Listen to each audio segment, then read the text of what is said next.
Hey guys, आज मैं explain करने वाला हूँ न्यू कोरियन ड्रामा। हालांकि यह न्यू कोरियन ड्रामा नहीं होने वाला, क्योंकि यह डॉक्टर रोमांटिक का सीजन 3 होने वाला है और इसी को आज मैं एक्सप्लेन करने वाला हूँ। लेकिन मैंने अभी तक पिछले 2 सीजन नहीं देखे हैं, लेकिन फिर भी हम सीजन 3 को एक्सप्लेन करने की कोशिश करेंगे। तो चलिए हम एपिसोड नंबर 1 को एक्सप्लेन करते हैं। एपिसोड 1 का नेम होने वाला है ब्रेक लाइन, जहाँ पानी अचानक गहरा हो जाता है। एपिसोड की शुरुआत में हम एक बच्चे को देखते हैं जिसको एक लड़की पकड़ी हुई है और बाद में यहाँ पर कुछ लोग होते हैं जो कि अंधाधुंध फायरिंग करने लगते हैं।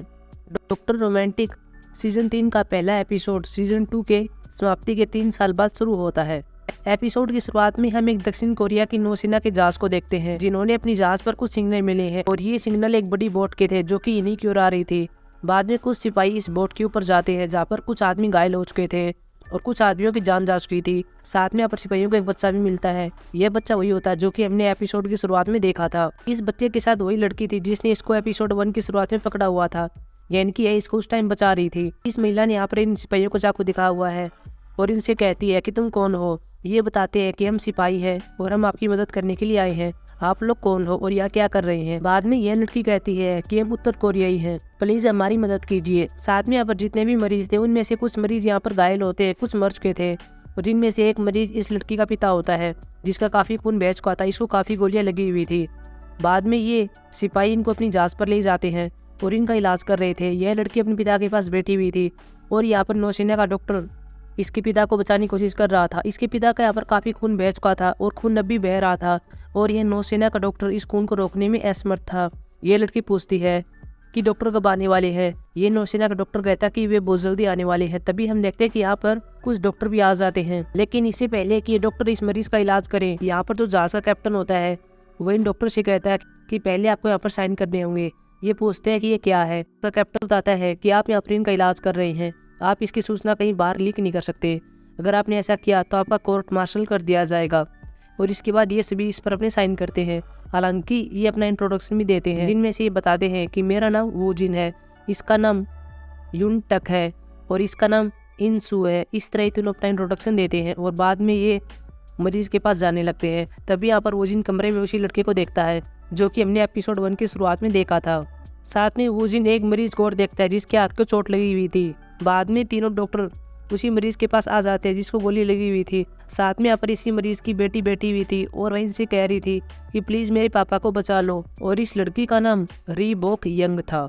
इसके बाद वो जिन इस मरीज को चेक करता है। वो जिन को पता चलता है कि इस मरीज को 3 गोली लगी हुई है, जिनमें से 1 गोली ऊपर है लेकिन 2 गोलियां नीचे इसके शरीर के अंदर दस गई हैं और उनको निकालना मुश्किल है। लेकिन ये फिर भी इस मरीज का ऑपरेशन यही करने की बात करते हैं। साथ में यहाँ पर वो जिन कहता है कि क्या युनजे ने टीचर किम को ढूंढ लिया। ये बता रहे हैं कि वो उसको ढूंढने के लिए जा चुकी है। बाद में हम युनजे को देखते हैं जो कि गाड़ी चला रही थी और टीचर किम को ढूंढ रही थी। साथ में इसकी गाड़ी के अंदर एक लड़का और बैठा हुआ था जिसका नाम जंग डोग हुआ था। युनजे यहाँ पर वूजिन से फोन पर बात कर रही थी और कह रही थी कि हम टीचर किम को ढूंढ रहे हैं। बाद में काफी मेहनत के बाद इनको टीचर किम मिल जाता है और युनजे यहाँ पर टीचर किम से पूछती है कि आप यहाँ पर क्या कर रहे हैं।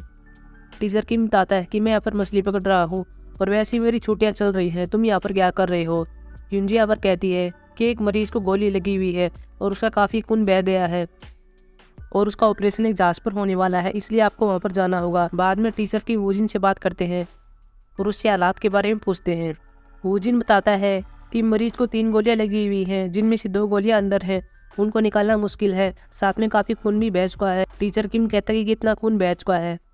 वूजिन को पता नहीं था, लेकिन पीछे रीबॉक खड़ी हुई थी और वह बता रही थी कि इतना खून बह चुका है। टीचर किम कहता है कि यह कौन है। वूजिन कहता है कि यह मरीज की बेटी है।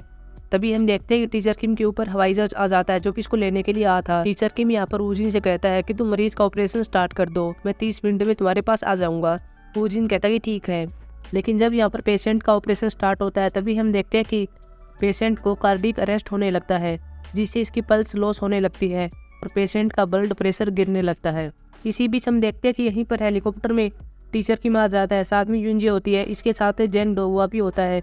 ये तीनों अंदर आते हैं जहाँ पर टीचर किम रीबोक को देखता है जिसको खांसी आ रही थी और साथ में खांसी के साथ खून भी आ रहा था। युनजे कहती है कि मैं इसको संभाल लूंगी।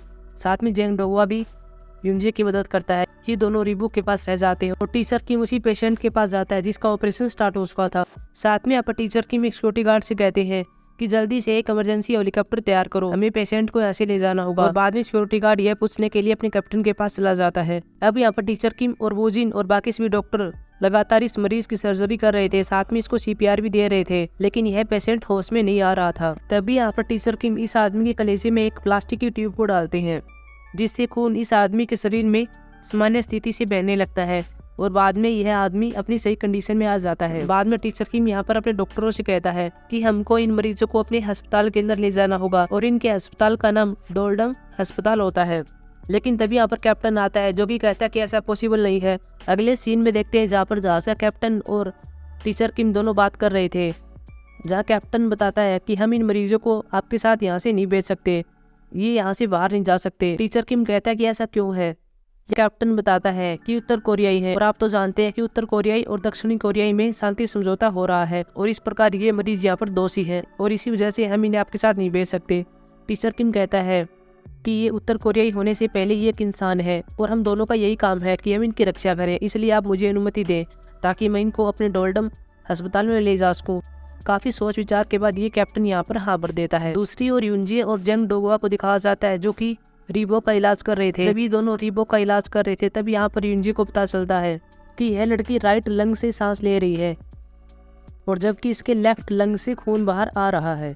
साथ में यहाँ पर यूनजे यहाँ पर बैठे हुए छोटे लड़के से बात करने की कोशिश करती है, लेकिन यह लड़का बहुत ही डरा हुआ है, क्योंकि ऐसा बताया जाता है कि इस लड़के ने अपने सामने अपने पिता की डेथ होते हुए देख ली थी और इसी के कारण इसको डर लग रहा है। इसके बाद यहाँ पर हेलीकॉप्टर को तैयार किया जाता है और यहाँ पर जितने भी मरीज थे, यानी कि यहाँ पर रीबोक, साथ में रीबोक के डैड, इसके अलावा वह छोटा लड़का और साथ में नॉर्थ कोरिया डिफेक्टर जिसके हाथ को चोट लगी हुई थी, ये सभी हेलीकॉप्टर के अंदर बैठ जाते हैं। साथ में यहाँ पर नौसेना का डॉक्टर, जो कि मरीज को पहले बचाने की कोशिश कर रहा था, वह भी इनके साथ जाता है। लेकिन यहाँ पर जाने से पहले कैप्टन यहाँ पर टीचर किम को एक बात और बताता है कि आपको यह जानकारी बाहर लीक नहीं करनी है कि आप उत्तर कोरियाई के लोगों का इलाज कर रहे हैं।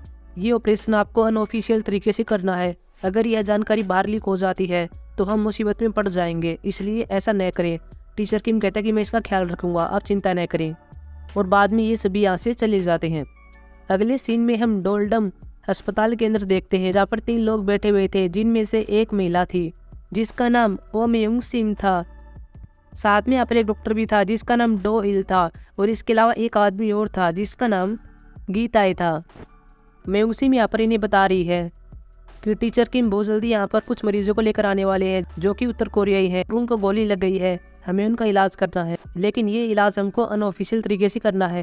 गीताई कहता है कि ऐसा पॉसिबल नहीं है, हमारे डोल्डम अस्पताल के अंदर बहुत से कर्मचारी आते हैं, उनसे बिना छुपाए हम इलाज कैसे कर सकते हैं। उन्हें पता चल ही जाएगा कि हम यहाँ पर इनका अनऑफिशियल तरीके से इलाज कर रहे हैं। और बाद में यहाँ पर गीताई समझ जाता है कि इनका इलाज हमारे ट्रामा सेंटर में होने वाला है। ट्रामा सेंटर इसी अस्पताल के अंदर था, लेकिन वहाँ पर ये अभी कुछ भी नहीं कर सकते थे, न ही कोई ऑपरेशन कर सकते थे और न ही कोई और चीज़, क्योंकि इसकी अभी इन्हें अनुमति नहीं मिली थी। लेकिन ये अनऑफिशियल तरीके से ट्रामा सेंटर के अंदर इन मरीजों का इलाज करने वाले हैं। गीता इससे खुश नहीं है, वह कहता है कि हम ऐसा नहीं कर सकते, हमें इसके लिए कोई भी परमिशन नहीं मिली है। लेकिन मेयुंग सिम कहती है कि हमें ऐसा ही करना होगा क्योंकि टीचर किम ने मुझे ऐसा करने के लिए कहा है।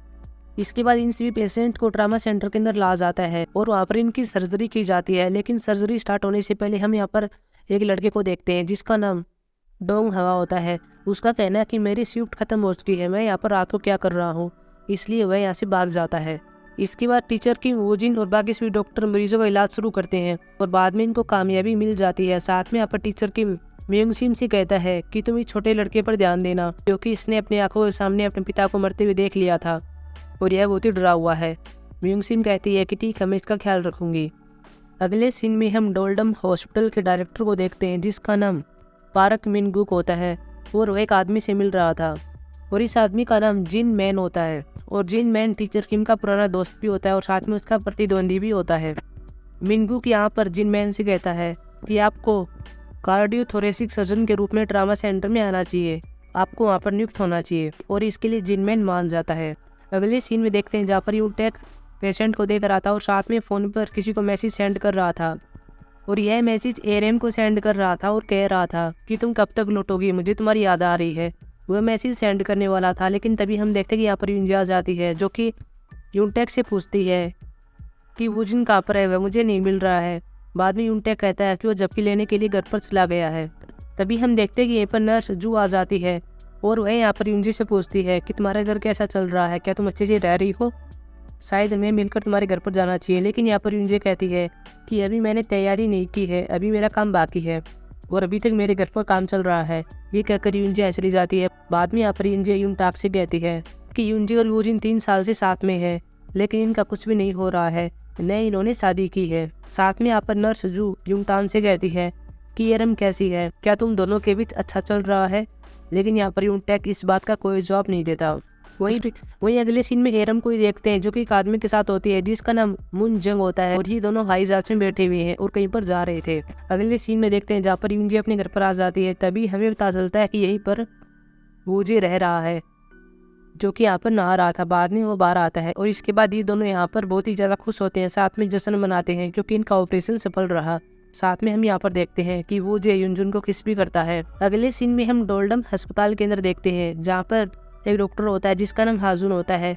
उसे यहाँ पर सब कुछ अजीब सा लगता है क्योंकि यहाँ पर अभी तो कोई भी डॉक्टर नहीं आता, नहीं यहाँ पर वूजे था और वही इतना लेट तो कभी हुआ नहीं था। बाद में वह यहाँ पर इंसू का पीछा करता है जो कि ट्रामा सेंटर की ओर जा रहा था। बाद में इंसू ट्रामा सेंटर में एंटर करता है, लेकिन जैसे ही हाजुन अंदर जाने वाला था तभी हम देखते हैं यहीं पर पीछे से म्यूंगसिम आ जाती है और उसको बोलती है। बाद में हाजुन कहता है कि अंदर क्या चल रहा है, मैंने कुछ आदमियों को जाते हुए देखा। इसके बाद म्यूंगसिम कहती है कि मैंने कुछ आदमियों को अंदर काम पर रखा हुआ है, वे वहाँ पर काम कर रहे हैं, क्या तुम्हें भी काम करना है, अगर करना है तो चलो अंदर चलते हैं। लेकिन हाजुन कहता है कि नहीं, अभी मैं काफ़ी बिजी हूँ, मैं कभी और देखूंगा। और ये बात कहकर हाजुन यहाँ से चला जाता है। आगे दिखाया जाता है जहाँ पर कुछ राष्ट्रीय खुफिया अधिकारी नॉर्थ कोरिया डिफेक्टर से बात कर रहे थे और वूजिन उनको बाहर से देख रहा था। बाद में वूजिन के पास से नर्स जू यंगमी आती है और उसे बता रही थी कि यह आदमी राष्ट्रीय खुफिया अधिकारी हैं।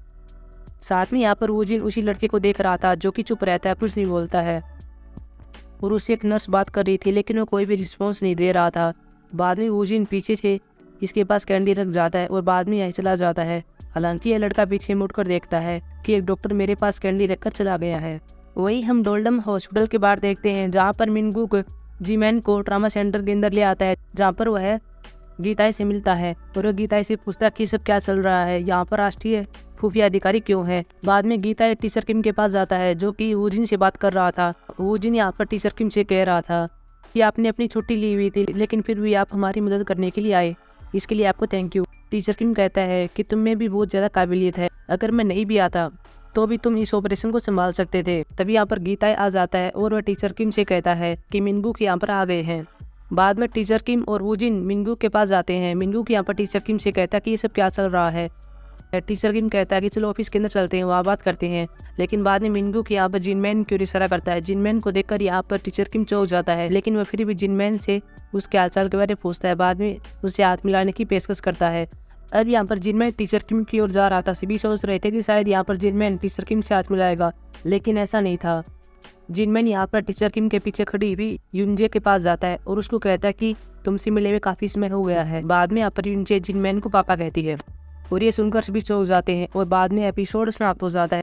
सो गाइस, ये थी हमारी एक्सप्लेनेशन एपिसोड नंबर 1 की। अब हम मिलेंगे एपिसोड नंबर 2 की एक्सप्लेनेशन में। तब तक के लिए बाय।